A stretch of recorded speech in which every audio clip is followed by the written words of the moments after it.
Here we go. Okay. Okay. Okay. Okay. I'm awaiting official word from my Here we go. partner and IT department whether we're ready to roll. I'm always battling, I swear. It's on with Restream. For ages. Hi. Hello. Hi, everybody. Hi. I have just the tiniest taste of what it was like to be an actor performing in theater now. Yeah. With our three. Yeah. Oh, yeah. Oh, yeah. Oh, yeah, that. Our multiple camera. Our multi-camera setup, ever so fancy. Let's see. Come over here. Okay. Because I know you guys have been saying, what's that about? No. I know you guys have been saying that the quality of Facebook and YouTube has been bad. So I've been on the phone with them trying to fix it. It's a miracle you got somebody on the phone. It genuinely is a miracle that I managed. I don't know how. I really don't know how. Oh, we flipped again? That's good. No, but I have it on the right. I don't know, guys. I don't know anymore. I can only battle them for so long, and then at some point I have to just give in for my sanity's sake. Poor Charlie won't sit up right here. Oh, Charlie. Maybe he's had a bit too much to drink today. Hi from snowy Michigan. I know that living in snow is not always the most fun thing in the world, but for someone who grew up without snow and just loves to visit snow deprived. Yes, I deeply love snow. I love it. I love it so much. As I say, I know that for people who have to deal with it all the time and deal with all the hassle of it, I know it's not easy. But as I say, for those of us who just get to stare at how pretty it is or just get to go play in it, it's so darn magical. I like snow through a picture window. Yes. That's the way I like it. You don't like getting wet. You don't like weather. It's why you should live here. Well, it's true. It's true. My dad I live in a place where we can go, not in a healthy way, but we can go almost a full year without rain. Yeah. And that's not a good thing. But it's one of our skills. Yeah. My mom and I always tease my dad. He hates the rain. He hates getting wet. You just don't like weather very much. Which coming from New York, New Jersey, you kind of had your fill and said, I'm good now. Yeah. I don't need any more, which is fine. Okay. Oh, so you saw Wish and Napoleon in theaters over the weekend. What did you think of them? We have not seen Wish yet. You did see Napoleon. Not a fan, safe to say. Well, there are some asterisks that have to go alongside these things. Yes. I deliberately didn't see Wish on a timely basis because I'm going to show it in my class this Thursday. Yes. And we're not sure who's coming yet, but some of the creative team. Someone is coming. Some of the creative team will be there. Yeah. So that's why you've held off on that one. And Napoleon, I did see, but I also saw it in a Screen X theater. Yeah. A year ago, my wife and I saw Avatar: The Way of Water in Screen X. Now, if you haven't heard about this, go online, look it up. If you haven't heard about it, go on the internet. No, it's like 97 locations around the country. Yeah. Can I show? It's a simple way of putting it is it's kind of like Cinerama, only instead of a curved screen that puts you in the picture, as the slogan said, it's squared off. So you're looking at the central picture here on that panel, and the two side walls join in. Yeah. And it's like a triptych. And you enjoyed that? Yes, it's really cool because last year all they did was extend the environment, and this year for Napoleon, they actually have footage that extends the action. Yeah. How they did this, I don't begin to understand. Yeah. The only problem was you didn't like the movie. No, not a lot. So there's that. This person's saying there are aspects of Napoleon I found enlightening. I thought the sex scenes were not necessary. That tends to be the case a lot. I find that the sex scenes are not necessary, though. You saw Poor Things, and that's very sexy sceney. And you thought that sort of worked. Well, yes, because it's organic to the film. Yeah. Poor things. Yeah. Sorry, Jerry says, Jesse, I always tune in to see the latest saga of your hair. It's look. So I have a 2-year-old, man. I'm lucky. I can usually do braids, but she likes to pull on them. We're lucky she just showed up. You know, man, I got no makeup on because I've been running after her. We do what we can do here, Jerry. Yes. Yeah. Actually, showing Obligance's Napoleon in Cinema X would work. Screen X, rather. Yeah. Screen X might actually work. Yeah, be interesting. It'd be great because see it that way. It would be great to be able to show it to more people. Of course, make it possible for more people to see it. Of course. Oh, you went. So Naz went. Is your name Naz? I know it says Naz Filmmaker. I don't know if that's your first name, your last name. He went and saw. He kindly invited us, and we talked afterwards. That's great. I know a number of your students went. Yes. The other day, so that's so cool. And I'm so glad. I'm so glad that they at least it's an experience, you know. At least that. Yes, it's Naz. Hi, Naz. Sorry, one second. Let's see. I found the dynamic between different nations enlightening. I was not aware Russian Tsar Alexander was so young when Napoleon was ruler. Well, it is strange, kind of, whenever you start to realize who was alive when or who plays into what. And I forget. I was reading something the other day that said, JFK was born the year that Abraham, something like that, where it was like Abraham Lincoln died the year that this happened.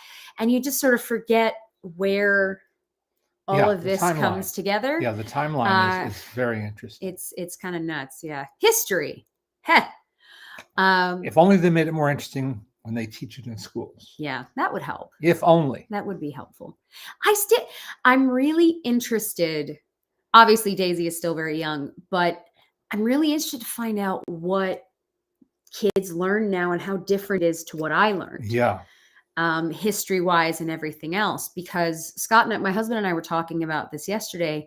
I was trying to see if he could remember any of his assigned reading. So my husband is 2 years younger than me. He's 35. And he's from the UK. He's from England. And so I was saying, did we have similar classes? I said they didn't have to read To Kill a Mockingbird, for example. Yeah. Which I think has sort of been a staple in American school literature. Until lately. Yeah, until they banned it. Because that's a thing you can do, is ban books. It's like, I feel like that's probably been in the curriculum here. For a long time. A very, very long time. When I was young, do you remember any of your required reading? No, none. I remember that I read Robert Louis Stevenson's Treasure Island because everybody read Robert Louis Stevenson's Treasure Island and Kidnapped. Yeah. I don't remember if that was a school assignment or if it's just something that I did. Okay. No, I don't. Sadly. When was Animal Farm written? I remember having to read Animal Farm, To Kill a Mockingbird, 1984, Island of the Dolphins. Yeah, that was. Oh God, yeah, that was when I was in like 4th grade. We had to do that one. Can't believe you remember that. Yes, I was just wondering. Like, do you guys? What do you remember of your reading? Like, what has stuck with you, if anything? The one thing we knew, Shakespeare wasn't required. That's interesting. Because that's the one thing that we had in common is obviously he had a lot of Shakespeare and we had a lot of Shakespeare. Will Daisy be spending summers in Wales? So my in-laws did move to Wales, but my husband is from Manchester in England. So I really hope, especially as she gets older, that we spend more and more time there just to see both our family and all of our friends. Because most of my best friends are there. And she has a lot of surrogate cousins that I would love for her to be with. Yes, happy birthday, Alan. Alan is spending his 64th birthday with us today. A very happy birthday to you, sir. How exciting. Many happy returns of the day, whatever that means. Yeah, there you go. Whatever that is. Wild that Da Vinci and Michelangelo were contemporaries, but also had a lot to do with their greatness. That's what I mean. When you start to figure out who knew who and when, it's kind of It's nuts, isn't it? Just to think about it. Yeah. Oh, now says he just bought Treasure Island 1984 and Dr. Jekyll and Hyde this weekend. There you go. As I say, I'm intrigued. Yes, Lord of the Flies. That was another big one, right? Lord of the Flies. We all had to read that. Did you? No. I don't remember where these but books came out either. It was out. It had been published by the time. Yeah. I would think it would. Mm-hmm. You don't remember any of your assigned reading? No. Nothing in there? No. I read a lot, but I know you read a lot. We all know you read a lot. No, I say it's just like, wouldn't it be interesting though to go to school right now and just to see what kids are learning and if it's anything like what we learned? Because I'm out of school almost 20 years. Next year will be my 20th reunion, which is insane. But 20 years is a long time. Yeah. You know, what are they learning? Well, I do remember though that in my budding film buffery. Yeah. Are you thinking of Mice and Men, Nas? Maybe that's what you're thinking of. Go on. That seeing the movie of David Copperfield made me want to read Charles Dickens. Yeah. And sure. And I did. And seeing the movie of Lost Horizon made me pick up a copy of James Hilton's novel. Yeah. I had a lot of book film, duality there. Let's see what you guys are calling out.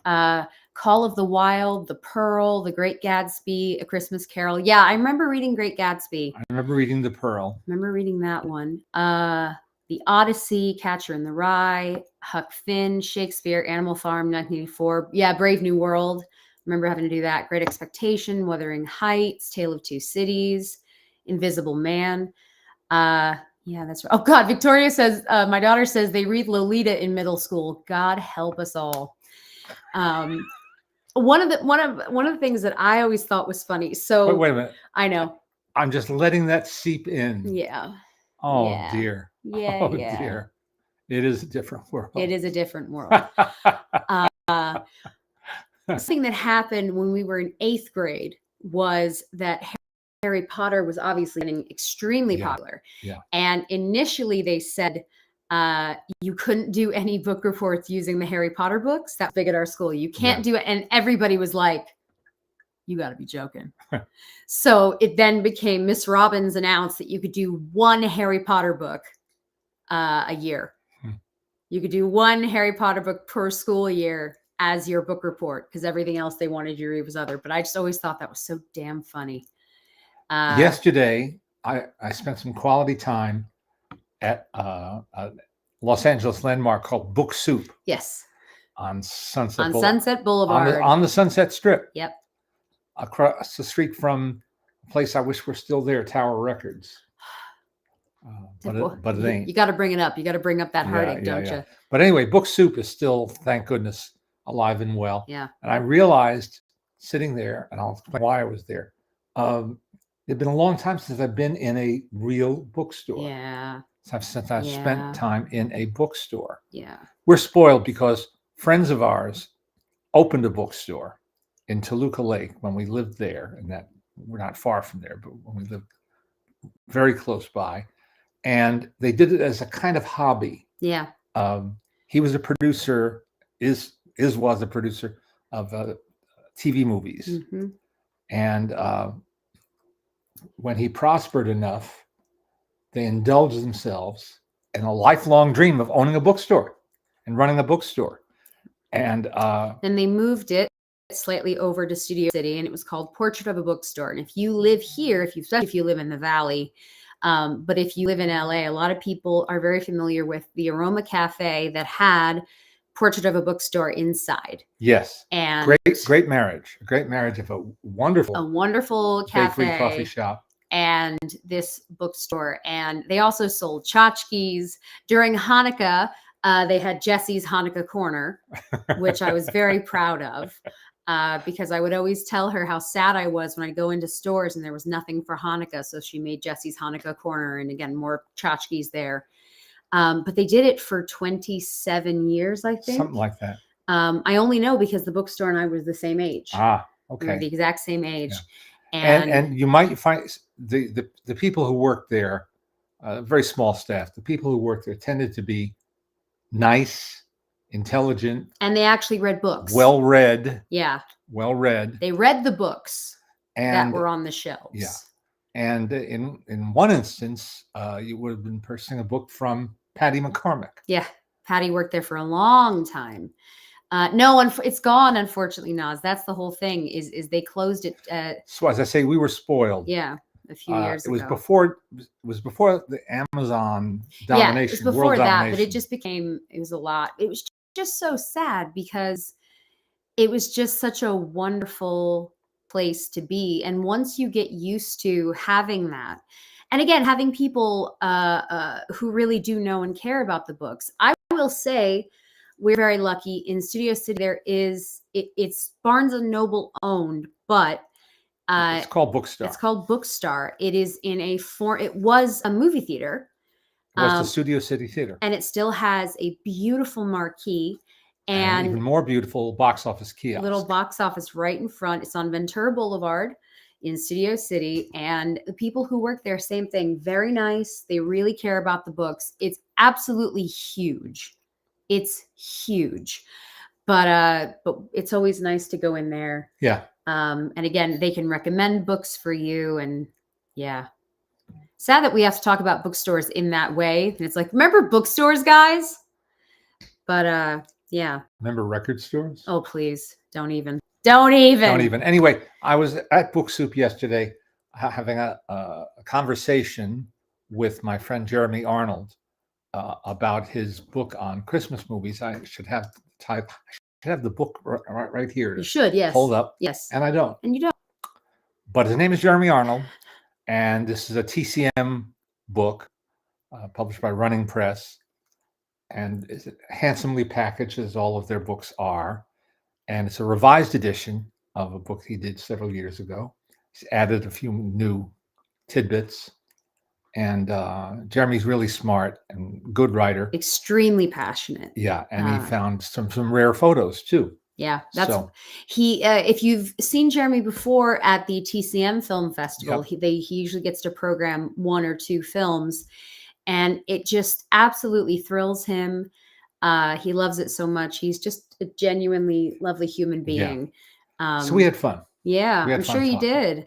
And being at Book Soup is pretty darn cool. Yeah. So that's always nice. And then you went and you did some tree trimming with other friends. Yes. It's a very social day. Yeah. You were out much of the day. Yeah. You party animals. That's me. You were out much of the day. Ryan's saying, do you not buy many things from Amazon? I think it's definitely better to local businesses over it. I think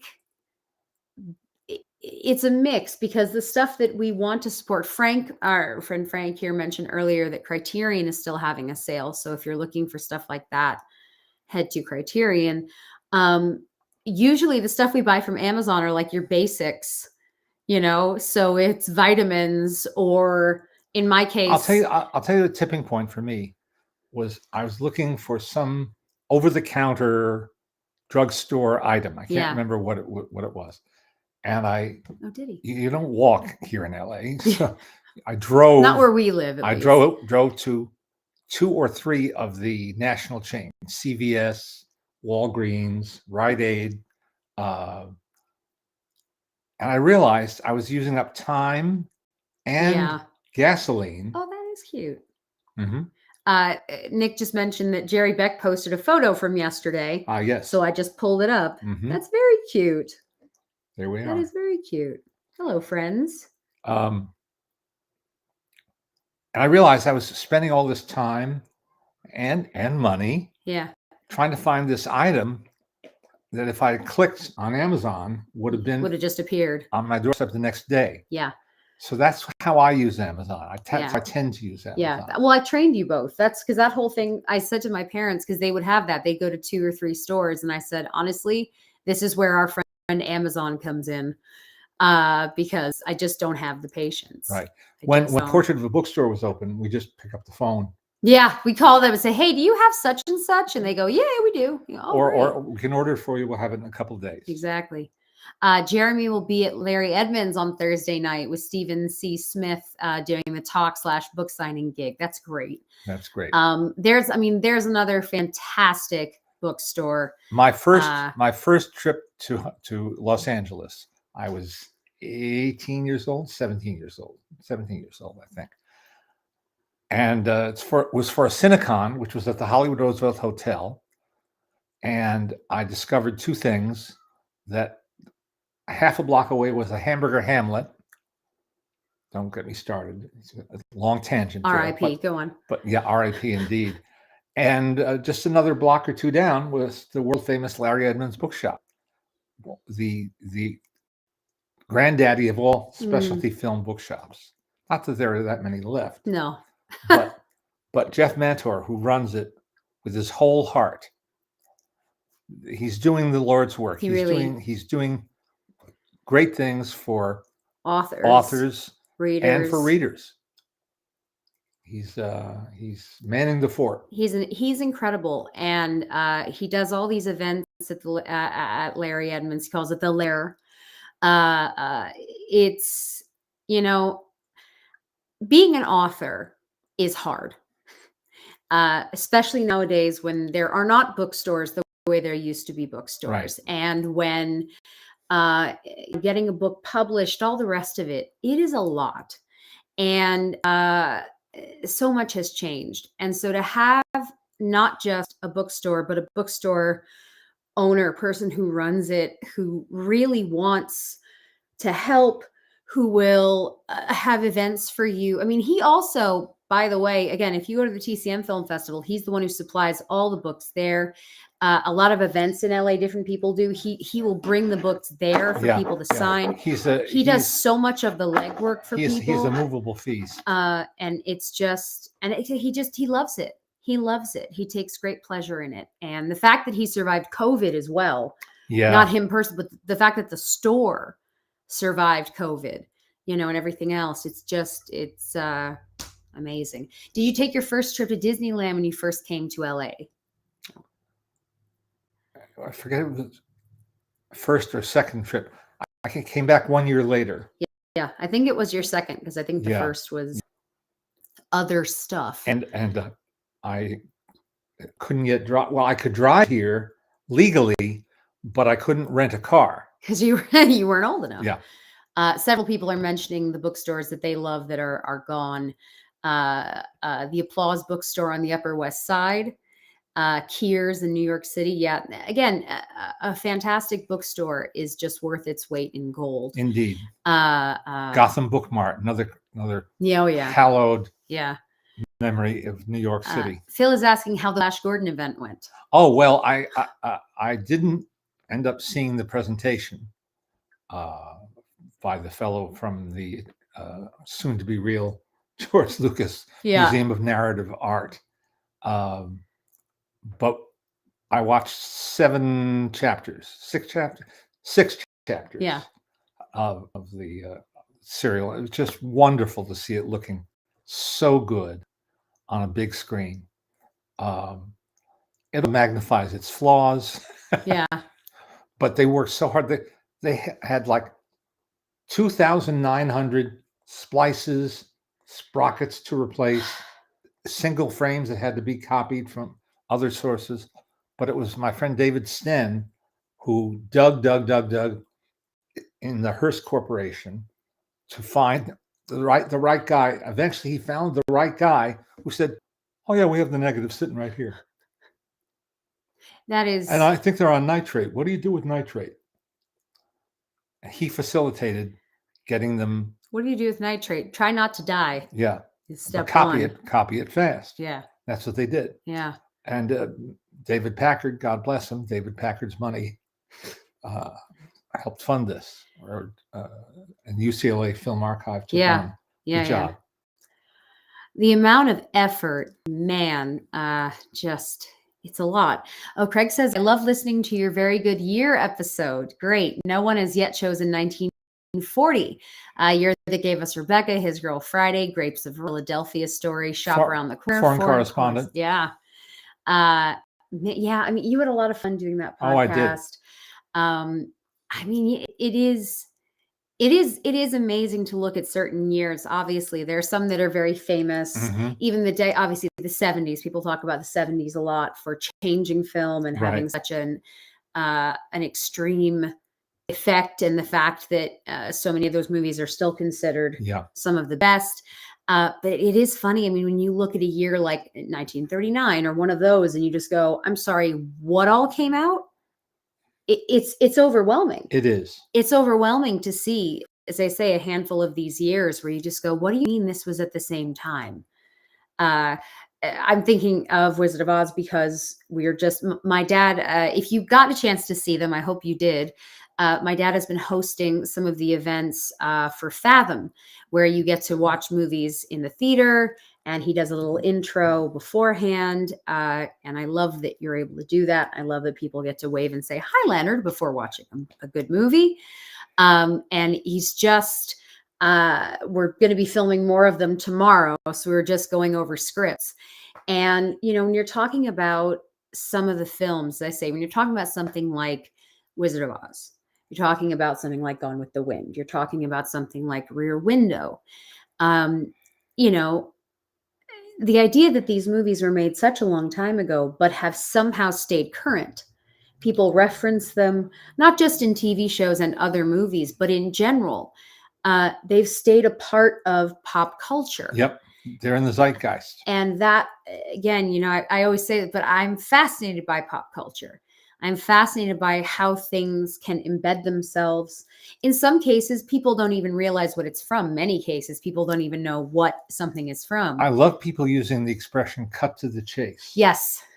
And I wonder how many of them have any clue what that means. What that means. Yeah. Let's get on with it. Let's move on with it. Well, that means it's a film. It's very literally. All right. Cut to the chase scene. Yeah, cut to the chase scene. Enough of all this talk. Yeah. Too much dialogue, too much talk. Let's cut to the chase. Cut to the chase scene. Yeah, there's a handful of them. We always love Post No Bills is one we enjoy very much. As I say, just, do people realize where certain things come from or what they mean? Yeah, just fascinating. 1 second. Someone just asked. So I've seen 2 other movies that haven't opened yet, but I'm allowed to talk about them, apparently. And why? Because you like them. Yeah, I like them. That's what I always say. Publicists only really care about embargo dates if you don't like something. They don't want you to talk about not liking something early. If you like something, go to town. I'm now using Rotten Tomatoes to see if it has been reviewed. Yeah. Yeah. Friday night, I got to see Michael Mann's Ferrari. What a movie. And I went specifically, I'd already RSVP'd for the screening at the Linwood Dunn Theater on Vine Street in Hollywood, which is part of the Academy. And a friend emailed and said, "Don't watch this on a home viewing link. Go see it in person. Go see it in person in the theater." Wow, what a great movie. And Adam Driver is unbelievable. Yeah. He is, it's beyond, he becomes this character. You forget you're watching. Mommy said she didn't realize who he was for a while. Mm-hmm. My mom hadn't looked at the cast list before they went. And she said to me, "I didn't even realize it was Adam Driver. It took some time to realize." The sound design, the everything about it. Yeah. Well, it ought to be that good because Michael Mann's been trying to get it made for 30 years. Yeah. And the screenwriter has passed away. That's how long it's been in the works. But it's just dynamite.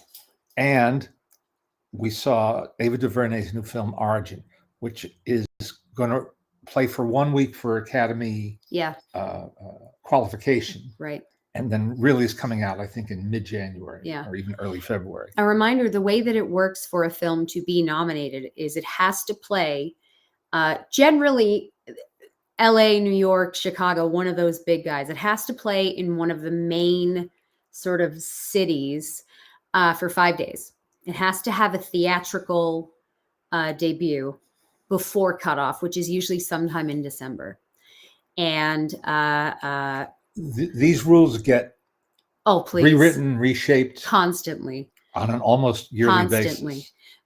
But that's been one that has stuck file. Like obviously COVID was a big shift for everyone, but in general, that's why you'll see sometimes it'll say limited engagement or whatever it is. It just has to play for a few days.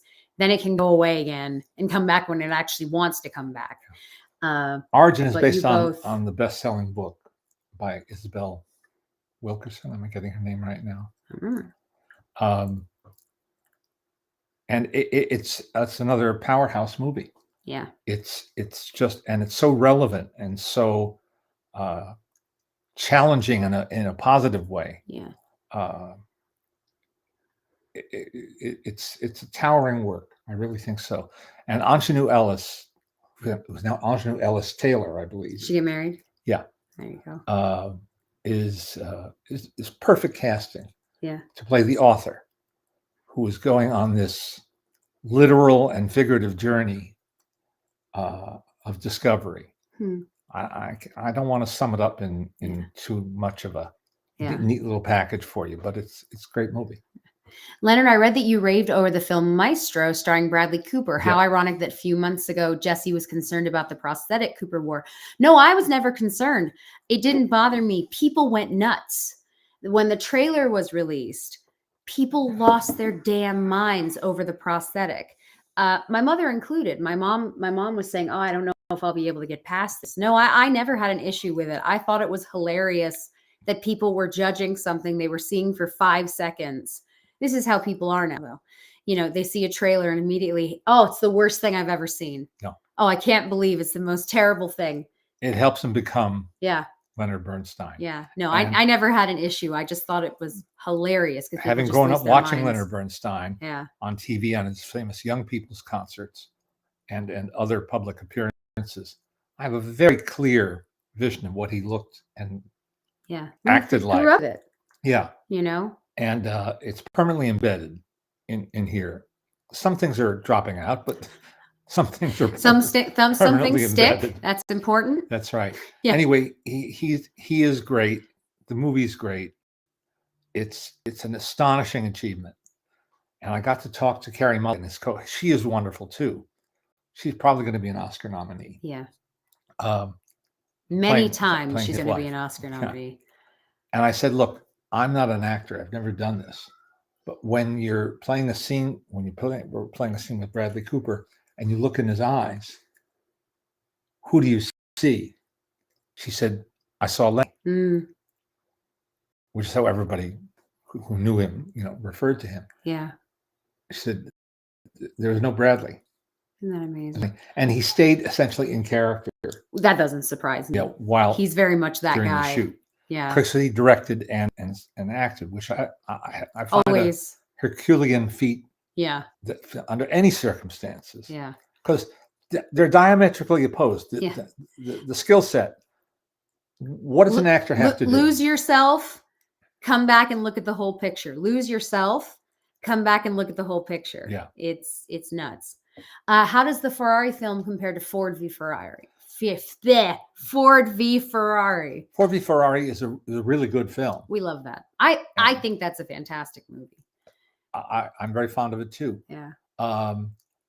This is well, it's not strictly speaking a biopic. Yeah.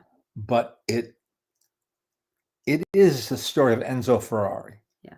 And at a crucial time in his life, most of it takes place in 1957. And there are flashbacks. There's some forward. Yeah. Just flashbacks. I think probably the biggest difference is that Ford v Ferrari is not really about Ferrari. It's it's the title. But if you've seen the film, it's more about sort of the race that took place and why that was so significant. But you don't really meet the Ferrari family. You don't spend a lot of time with them. No. And this obviously is that. I'm afraid Maestro might not come to Fort Wayne before it goes to Netflix. Yeah, unfortunately, I don't know how wide some stuff is being. Believe me, these are uncharted waters. Yeah. Still. It's weird. And it is. It's a shame that so many people who really love movies won't have an opportunity to see them in a theater. Yeah. The end. I have nothing else to add. Yeah. What is the last film that Alice and Leonard Maltin disagreed on so significantly? As I say, you disagree often. Yeah. It is, we tend to agree a lot more than my mom and my dad agree. Well, she hated Napoleon. Capital H. But see, and then when I asked her, she said, "Oh, I didn't hate it." I said, "Well, well, and so, she hated Joaquin Phoenix. Deeply hated Joaquin Phoenix. And that's the first thing she said. Has no brief against the actor Joaquin Phoenix. No, she thought hated him as Napoleon. Yeah, and deeply she thought hated him as Napoleon. Totally miscast. Yeah. So we discussed that for a while on the drive home. So who else? Who would you cast? Who would you have play? We decided that if you were limited to an actor of enough popularity that he could finance a movie, get a movie made, nobody. Who said Tom Cruise? Who were we with the other night who said Tom Cruise? Yeah. Well, because we were trying to think of actors who are a little short of stature, as they say, because that's who Napoleon was. Yeah. And though, as I say, Scott and I were reading, my husband and I were reading, because he remembered hearing that Napoleon was actually not that short. And when you look it up, it's true. He was like, I think he was like 5'5", 5'6", which at the time was quite normal. Mm-hmm. So I don't know if he's just been shortened in history. I don't know. I'm trying to think of what. Don't get your history from the movies. Never. As I say to my students all the time. Don't do that. Don't get your history from the movies. Don't do that. Let the movies pique your curiosity to learn more. Yeah. And I'm trying to think what else you guys really disagreed on. Oh, by the way, the New Yorker did a talk of the town piece with Lenny's 3 grown children. They love the movie. They have no issue with the makeup, and they're big boosters. Robin's mentioning that Sir Ian Holm played him 3 times, including Time Bandits, and Ken is saying Dustin Hoffman as Napoleon if Dustin was younger. That could be interesting. Yes. That could be an interesting one. Mm-hmm. I did think Joaquin Phoenix was cast too old, and his personality did not match what I've heard about the right. Yeah, I don't know. Paul Giamatti. See, people have some suggestions. Paul Giamatti as Napoleon coming to a theater near you. Paul Giamatti can do anything. Yeah. So I would just cast him in all stuff. That's a good thought. Do have to mention, because somebody else brought it up, but the one which is Don Hahn's new Disney movie. Oh, that's yes. Don Hahn just did a documentary. It sounds like in collaboration with the Walt Disney Family Museum, and it's on Disney Plus, and it's narrated by Diane Disney Miller, which means that it must have been around for a long time because she's been gone. Wow. However many, I don't even know how long now. Long time. Let me see. Let's just look. Yeah, so I'm looking forward to that. It's a lot of behind the scenes and a lot of stuff that people have not seen yet because it was kept by the family. It's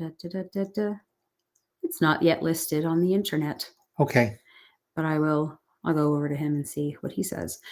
But yeah, I'm looking forward to that, and pleased that he worked with the museum. They say we have to ask him. We have to call Don and say, "Excuse me, I have questions," because I'm intrigued as to how this came about and how long. Now, this is the time of year when my colleagues in the LA Film Critics Association bombard each other, including me, with emails touting different films and performances and screenplays and directorial efforts. Hi, right, Logan? And so it only makes me feel I've been piddling away my time. Yeah. Because they've all seen so many films that I haven't yet. Yeah. Well, it's a lot. There's always a lot. Yeah. And when it comes to animation and documentary this year, I'm seriously behind. Is Jeremy's book called Christmas in the Movies? Yeah. There you go. Christmas in the Movies. Thank you. Oh yeah, they're So yeah, they are doing an event with Don's movie museum. Oh, okay. Which will be cool. I just found his post. It's called Christmas with Walt, and it premiered 2 days ago on Disney Plus. So you can see it.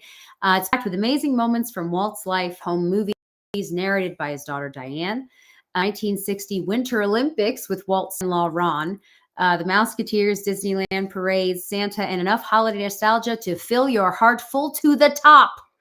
And and Don is such a wonderful filmmaker, and I'm sure that it is great, and I'm looking forward to it. Producer of The Lion King, among other credentials. Among other things, yeah.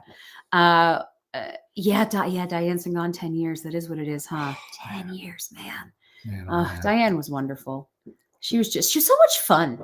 That's the thing. I always had a good time with her. Mm-hmm. She was fun. Well, she raised 6 children. Yeah. I'm exhausted thinking about it. Daniel Radcliffe as Napoleon. That could be an interesting one, too. The only problem, I think, obviously, is that people are so aware of who he is. Part of that's what my parents were talking about. Yeah. Well, the other way to go would be what Richard Attenborough did when he making Gandhi. Yeah. Cast an unknown. Yeah. Cast the right actor. Cast the right person. Yeah. Based on appearance and skill level. Yeah. Talent. Personality, whatever you want to call it, charisma, and then mold that performance. Yeah, they could have also gone with a foreign actor, an actor that maybe where audiences globally are less familiar with. Yeah, and seen something like that. Hello, Maltons. Good to see you both again. Hello. Gotta ask, since it's Christmas, why does no one talk about the original 1966 animated adaptation of The Grinch? I make a boast argument that the 1966 animated adaptation of The Grinch is the best because it was directed by Chuck Jones and Dr. Seuss himself, aka Ted Geisel. Plus, the director of the early 2000s Grinch, starring Jim Carrey, said that he could never top Chuck Jones's version, no matter how hard he tried. There's no contest here. Yeah. It's like a sucker bet. Yeah. Just nothing to discuss. Yeah. There's Chuck Jones and Ted Geisel's How the Grinch Stole Christmas. And then there's that other thing. And there's that other thing that happened. Yeah. Oh, 7 kids, Nick is saying. She had 7 kids. Diane, you missed one. I missed one. You missed a kid. I think I don't think it's hard to say that it's better. It just is better. And it was never meant to be a feature-length story. Many things are not meant to be feature-length. Horton Hatches the Egg was never meant to be a feature-length. Here's a Who. Horton Hatches the Egg? Yeah. That's a real book. Is it? Yeah. Horton Hears a Who? Horton Hatches the Egg? That's the first one. Is it? I don't remember anymore. I know my Dr. Seuss. I'm sure you do. It's been too long for me. And Bob Clampett made it a cartoon. Yeah. Warner Brothers cartoon of it. Yes. In the early 40s. Well, that's why you know it. You know it because it's a cartoon. Well, yeah, but also you know it because it's a cartoon. Wait a minute. Hold on. While we're on that subject, this is a recent release for Warner Archive, Volume 2, Looney Tunes Collector's Choice.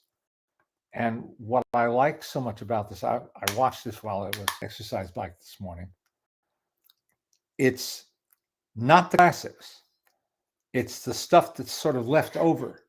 They've already done the classics. They've gathered those.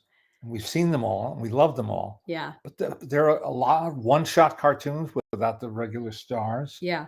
And then there are offbeat cartoons. There's one here that I've always loved and I hadn't seen in ages, a Tex Avery cartoon called Amateur Night. Just had me sputtering. It's wonderful. I do have to say, though, watching the two that we watched, Daisy and I joined in late, is that there's smoking. Like the little mice were smoking cigarettes. And every time he thought about what he wanted to do to the other guy, he's beating him up. He's shooting him with a gun. Things like that. Yeah. And your problem is? No problem. Just amazed and thinking about, wow, maybe this is why this doesn't necessarily get shown all the time. Chuck always used to say, well, did you become a violent person? Yeah, no. You know. No. I just mean it might require a bit more explanation nowadays. Mommy, why is he shooting that person? Yeah. Well, Yeah, Disney Plus didn't even say anything about the doc. Look, we all know Disney Plus is it's called Disney Plus, but it could be called literally anything else plus because they don't really care about Disney, but that's fine. It just is what it is. Well, they took this special. That's great. Yeah, no. Hey, every now and then they somehow manage to sneak something great, whether it's our friend Leslie Iwerks or Dawn. I'm thrilled that it's there, and I'm going to chat and run because otherwise we'll get too depressed. I remember when Kubrick was trying to make Napoleon, he had Nicholson in mind to play him. Yep. Yeah. And there's a big Taschen, I'm fumbling here. It's okay. Benedict Taschen is a German publisher of note. Yeah. Tends to produce large concept-driven books, a lot of art books. And he became so enthused about getting access to Stanley Kubrick's archives that he's done more than one Kubrick-related book. And one of them is just Napoleon. It's called, the title of the book, I think, is Napoleon, the Greatest Movie Never Made. Stanley Kubrick apparently worked for 10 years on this project that never took flight. And as we know, that's not a rare occurrence for any filmmaker. No. It happens frequently. Disney recently released a bunch of classic shorts on Disney Plus. Unfortunately, one of the shorts, Chips Ahoy, has been censored, removing a scene of Donald smoking. Well, as I say, it is tricky, isn't it? Because you look back and you go, oh, I guess we shouldn't be encouraging that. I don't know. It was a while ago. This is yesterday's news, but sometimes, say 10 to 15 years ago, they took the Pecos Bill segment and digitally removed the cigarette that he was holding between his fingers. Did they put a carrot there? What did they just? No, they just. Is he just mysteriously walking around like it looks like he's flipping people off? As I say, as I do that, it looks like I'm flipping people off. Sorry. Let's see. Anyway, if you love cartoons, if you're trying to get the best Looney Tunes, this is not the best for you. This is not a best of. This is a range of good cartoons. My cold is almost gone, but not yet. 1 second. Before you vote, Leonard, you still have to see American Fiction, Monster, and The Taste of Things. American Fiction will be happening very soon. Yep. I don't know about the others. I got a link for The Taste of Things. I may end up having to watch it that way. Yeah. So it's my last resort. Is the Looney Tunes set region free? Is it? I don't know. What do it say?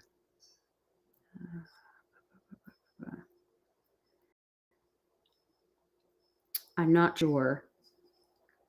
There's another use for Amazon. Yeah, right. I'm not sure. That'll tell you for sure. It's always so tricky, isn't it? But I mean, that's why it's, if you have one of those all region DVD players, that usually helps. Ken says, love the Tony Anselmo interview. He mentioned his early days working alongside such luminaries as Carl Barks, AKA the Duckman. Did you ever meet Carl? Yes, I did.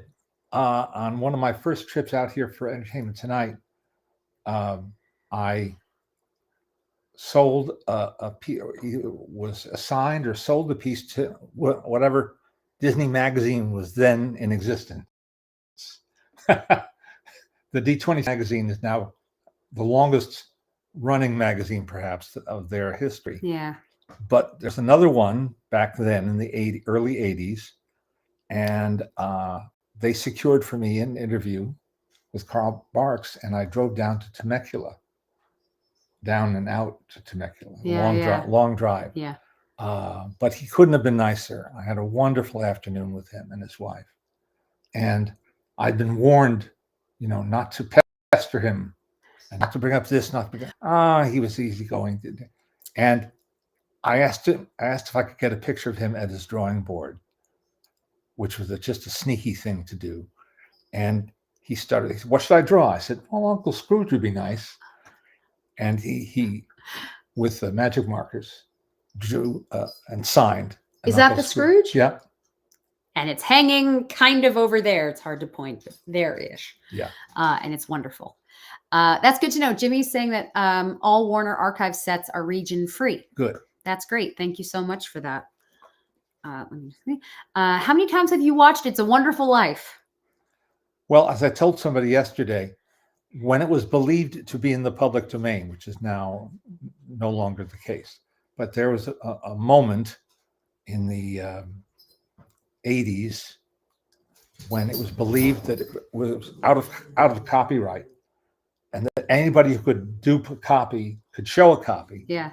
One night we were standing in the kitchen. I remember when we were living on Willowcrest, standing in that kitchen late Christmas Eve or something like that, and using the remote control and going from channel to channel showing It's a Wonderful Life at a different part in the movie, of course. Yeah. Depending on when they had started that showing. It was like pollen. Yeah. It was in the air everywhere. And now, of course, it's only shown once by one outlet. And so it's no longer that ubiquitous thing that everybody knows. Yeah. The new generation. Christopher is asking, I know there's no future plans for the Disney Treasure set, but would you consider filming introductions to YouTube fan-made playlists, like one for the Ludwig von Drake cartoons? I wouldn't say no. No, we just have to make sure he doesn't get in trouble for it. That's really all. Yeah. That's really the only thing that matters. Someone say collectibles? Yes, they did. Last week, I started showing you jigsaw puzzles. Puzzles. And today, part deux. More puzzles.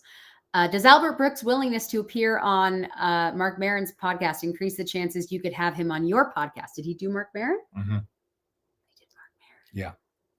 That means maybe. I'm just saying. Never say never. Never say never. If he did Mark Maron. Never say never. Hey, Albert. Jigsaw puzzles became a fad in the 20s and 30s. And here's a box set called Movie Land Puzzle. It says Movie Land Cut-Ups, a show for the entire family. And it has 3 puzzles in this box. One depicted there is the original members of our gang, including Pete the pup. Yep. Ring around his eye. Yeah. And in the same box, Rin Tin Tin. Get all your dog needs filled. Oh, that's here. right. It was two-sided. That's what it was. A two-sided puzzle. Two-sided puzzle. This is Movie Land Puzzle. Same as Movie Land Cut-Ups. And this is from the epic Paramount silent film Old Ironsides. Why oh why won't Disney redo your excellent Disney Treasure sets for Blu-ray and/or Disney Plus? Their absence has been the biggest crime of the HD era. We're with you, Jimmy. They just won't. I don't know. They just won't. One of the beauties. I would say, feel free to write in. One of the beauties of eBay is that it has shrunk the world, and I can now make purchases from overseas. And I found that when jigsaw puzzles were all the rage, the Brits get in on it too. So here is a film star jigsaw. Is that £1 down there in the corner? It just says 1. Yeah. I don't know what that is supposed to. No, it wouldn't be 1 shilling. 1. I think it's a C. It's a thing for cent. I think it's 1 cent. Anyway, but there's a nice shot of William Powell and Myrna Loy on the cover there. The following titles are now available: Norma Shearer, William Powell and Myrna Loy, Robert Taylor, and Laurel and Hardy. I would like to find the Laurel and Hardy one. Yeah. Is there a classic film that you have always enjoyed and appreciated, but are a little tired of due to too many repeat viewings?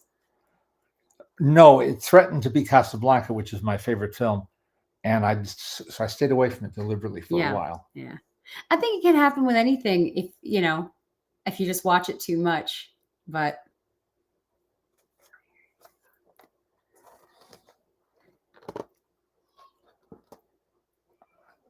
I just love this stuff. And here's the original Blue Lagoon with a great star who you met at Telluride, Gene Simmons. Yes, she was lovely. And when David O. Selznick licensed Duel in the Sun, his big epic kinky western, which was nicknamed Lust in the Dust, he did multiple jigsaw puzzles. The film's so big, it couldn't be contained in one puzzle. Yeah. But I've never found out how many there were. So this is thrilling scenes now. Okay, this one is called Battling the Railroad. But I'm going to have to. Did you ever meet the voices of Popeye, Olive Oil, and Bluto? 2 of the 3. Yep. In fact, when Jesse was very, very little, Mae Questel, the voice of Olive Oil, signed an autograph for you. I have it in my room right now. And Mae Questel was just a doll. She was just a delightful lady. And she was Olive and Betty Boop as well. There were several people who did the voices early on before they settled on her. But she ultimately became the Olive Oil, just as there were several people who did Bluto. Yeah. Before they settled on Jackson Beck. Jackson Beck, who I interviewed for my radio book, was still doing commercial voiceovers when I met him in the 90s. Thank you. He had a big, deep voice, and he was one of my better interviews, really. Yeah. He was, because he had a good memory, and he worked with everybody in the New York radio scene. Yeah. But I never did get to meet Jack Mercer, and I regret that. The voice of Popeye. And thank you. he's the one who made Popeye funny. Thank you. He's the one who started doing those funny ad libs. Yeah. Under his breath. Yeah. Yeah. Mae was the aunt in National Lampoon Christmas Vacation. Absolutely. Yeah. That was her last feature film. Is it true that Mae Questel even did the voice of Popeye a few times? She claimed that, and she did it for me. How was it? It was pretty good. I love that. Let me see what else we on. Oh my, that's a tough one. Hey, Mabel. Mabel's digging to China in the couch over there. Did you ever meet the late character actor Joe Silver? He voiced the Greedy in Richard Williams' Raggedy Ann and Andy animated film. I never met him, but I saw him do a stage reading for like a backers audition for a play, and he was just great.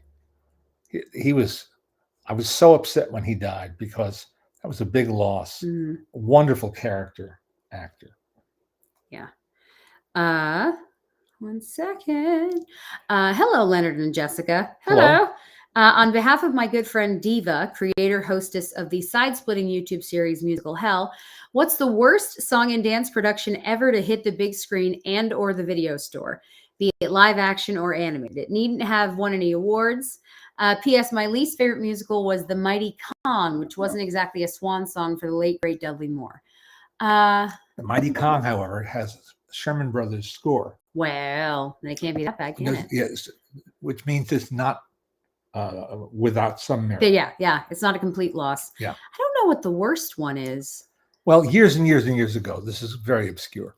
Years and years and years ago, my good friend Al Kilgore showed me a Universal Pictures musical from the early 30s called Moonlight and Pretzels. And he found this unintentionally hilarious. He said, "Oh, what do you see?" He kind of talked through the film. He had a 16 millimeter print. As we were watching it together, he was actively mocking it. And I later found that other people like it. But I viewed it through his lens. Yeah. So not ideal. So I've never given it a fair shake. That's so funny. Have you ever interviewed Jim Cummings for your podcast? No, but I've been trying for years. He is busy all of the time because he has every voice that exists. And I am determined to make it happen one day. I really am. I was just bugging one of my friends about it, who works with him sometimes. And I was like, hey, just a quick reminder, because he's amazing.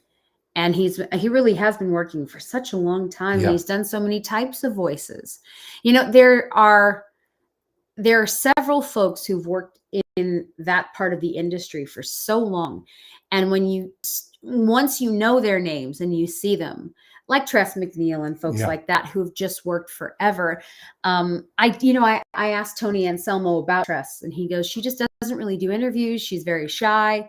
But here, you know, she's done voices that you are familiar with probably your whole life.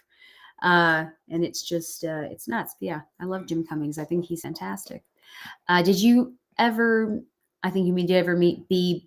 Benaderet? Yeah. No, I wish I had. Yeah. I just heard her this morning. Yeah. On several of the Looney Tunes tracks. Yeah. Have you seen Cody vs. Acme? No, I've not. Only have any of your friends seen it yet? Only insiders have seen it. Only people who worked on it. Okay. And what do they say?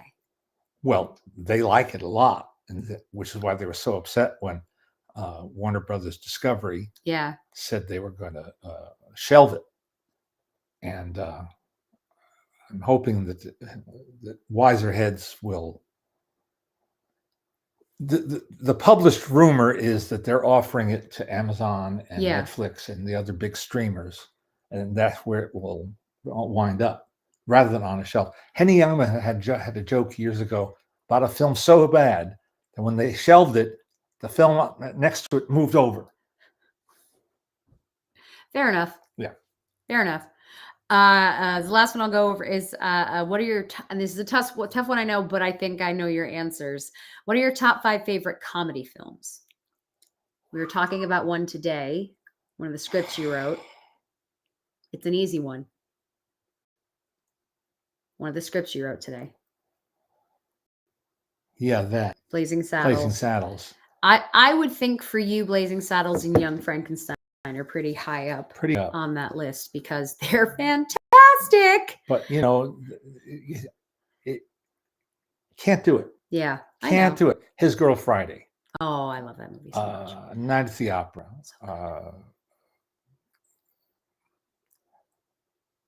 The Circus. Modern Times. Be easier if we went by decade. Yeah. Yeah, I think, you know, it just depends on what you're looking for. I think, though, in terms of having watched many movies with you, the hardest you laugh, definitely Mel Brooks. Yeah. He just is attached to you in some fashion, and whatever he does, you laugh. He gets the humor, you know. He's a comedic genius. He is. He really is. Yeah. And it's a gift soup way out west. Yeah. It's, you know, it may be easier to sort of, as I say, go by decade in that, but there's the scene in It's a Gift where the man played by T. Roy Barnes comes looking for Carl Lafong. Just the thought of it, and everything else in It's a Gift with W.C. Fields. Just, you know, I'm smiling thinking about it. Yeah, so funny. And again, I mean, we laugh when we watch Laurel and Hardy. We know it's coming, and we still laugh. Night at the Opera was on the other day. Was on TCM the other day. You have to watch it. It's there. It has to make you laugh. You know, Brooks doesn't get enough credit as a living national treasure. I think he does. I think younger people don't necessarily know, but I think that he gets a lot of attention from everybody who understands it. Yes, Nick says he loves The Critic. So do I. Critic, which is one of your favorites. I've said this many times before, but when I was 12, I went to the Teaneck Theater in Teaneck, New Jersey, and sat through Dr. Strangelove twice, which was no great strain. Yeah. In order to see The Critic a second time. That was the accompanying cartoon. It's just, some things are they're just funny. And also, of course, your sense of humor comes from somewhere, and for us, it's a very similar place. Yeah. A lot of it is the Yiddish, uh, vaudeville sort of. Yeah. It's just funny, and it doesn't work for some people, and that's okay. But for us, it's friggin' hilarious. And boiling down which Laurel and Hardy film is also tough. No, they just make you laugh. I like the shorts on the whole better than the features, but I mean, I love Sons of the Desert and Way Out West. Yeah. And everything else they did. Yeah. Yeah. As I say, there are characters that you just love, and as soon as they appear, you start laughing because you know what's coming. Well, Mommy and I have your mother and I have a very specific memory of going to the Paramount screening room in New York to see Albert Brooks' first feature film, Real Life. And it's a documentary, it's a faux documentary about the first reality TV series. Yeah. PBS show about the Loud family. And it opens with him at a press conference announcing that he's going to be doing this. So it opens with just him sitting behind a desk with some other people, a press conference. We were laughing right away. Yeah, I know. Just the setup. I know. We're laughing. Nothing funny has happened yet. You just see it, and it just makes you laugh. Yeah. Well, that's why I always go back to watching the movie Stan and Ollie, the recent one. As soon as they started doing their bits, as soon as you see the setup for what we just started laughing because we know what's coming and it's funny. It's amazing, as I say, how certain things just sort of sit and it doesn't take much to start giggling. And I love that. They've just Universal has just reissued all the Marx Brothers Paramount titles, including Duck Soup, on Blu-ray, or is it 4K? I can't keep any of that straight. And they're using the commentary track that Robert Bader and I did. There you go. For that, if that's of any interest on Duck Soup. Just so you know. Bader was here recently, and I was asking him some questions. So I was wondering, because as we were watching Night at the Opera when it was on the other day, I wondered if Harpo had ever done an interview speaking, and I looked online, and in general it said no, not really, but you can find some recordings of him telling stories to his sons, which I guess then became the book. Yeah. And you can hear him a little bit, which is very strange because obviously he has this deep New York accent, and you just don't know what the voice is that's going to come out. And I don't know if anybody was prepared for it to be that. I was asking Bader. I asked Bader about it. No, I asked Bader about it, and he said that he has some of the recordings. So I aired on Entertainment Tonight a little piece of Harpo talking. It's an outtake from a newsreel covering an opening night of a Broadway play. And he's with one of his New York cronies from the Algonquin Round Table. And they're just off mic. They're about to step up to the newsreel microphone, say, we're very excited to be here. I'm sure it's going to be a great play tonight. Oh. And you hear him sort of sotto voce saying, you want to talk to me? And so just the tiniest sliver of footage. Hi, Bubba. Oh, making their cameo appearance. Hi-yo. Hi-yo. What are you laughing at? Hi, baby. Look at this huge person. Ooh. You know what I smell, Daddy? I think someone pooped. Hi, baby girl. Hey, you want to say bye-bye? Because we're going to go. You say bye-bye? Say bye-bye. Oh, thank you, honey bun. Say bye-bye, everybody. We'll see you next week. Everybody take care of themselves. Yeah? Take good care of yourself. Hi, baby. We'll see you next Sunday. Be kind. Bye-bye. Bye-bye. Bye. Yeah. We're going to see them next time. It's not letting me end that. There we go. Okay. End.